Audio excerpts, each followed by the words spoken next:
Peter, the great fisherman, the very powerful fisherman, noted fisherman, knows what waters are, knows how his boat sails, knows how when you throw anything into the water, it sinks unless it is lighter than water. But looking at Jesus Christ walking on water, it becomes really challenging for him, because Jesus spoke so much, did so many miracles, and when Peter saw Jesus walking on water, he said, "Well, this is exactly what I want." And therefore he said, "Lord, if it is you, command me to walk on water." Fisherman knows very well he'll sink. But look at the trust that he had in Jesus, that little mustard sized faith that he had.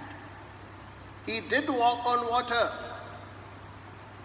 And what happens when you put that trust in the Lord and you see Peter walking on water? It gets into his head, wow, this is great. I mean, this is great. This is not what you and I should do. You should be humble and say, "Oh, Lord, I'm coming to you. Lord, I'm coming to you." But what did he do? He had a doubt. Looking at the wind, looking at the other things, he lost his balance. He started sinking.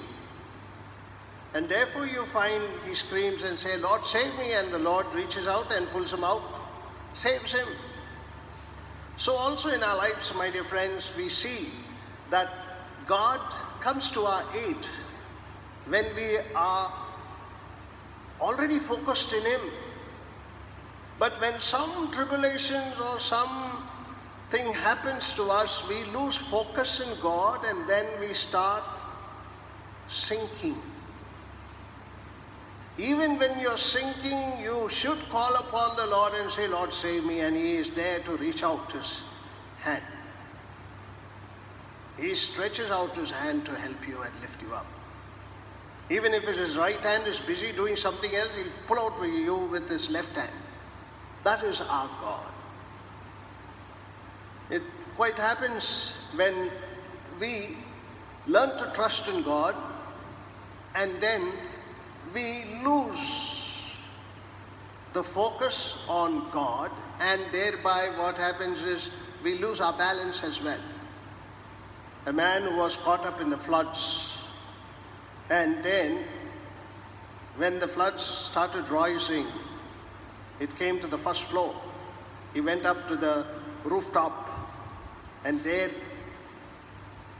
he knew that he is the only one there on the second floor rooftop.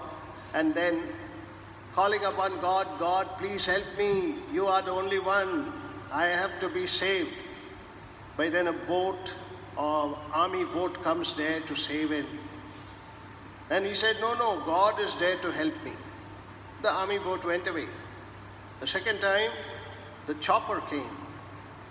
The chopper came and asked him, "Just hold on to the rope. We'll pull you up." He said, no, my God is there for me. And he believed in that aspect. And when he was drowned and he was in front of the pearl gate, and then he told Peter, "See, God did not listen to me. I put all my trust in Him, and God did not." What happened? This is what happened.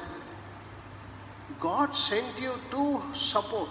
One was the army boat. The other one was the chopper. Who sent it? God sent that to you. And you did not listen to God's words, God's command. And you don't want to do the will of God. Therefore, by your will and telling, "I trust in the Lord, I trust in the Lord," you have not been saved. So also Peter found himself drowning because he found that there was no hope in his little faith that he had. But when Jesus saved him and pulled him up, his hope again was restored. Jesus, restores your hope every time.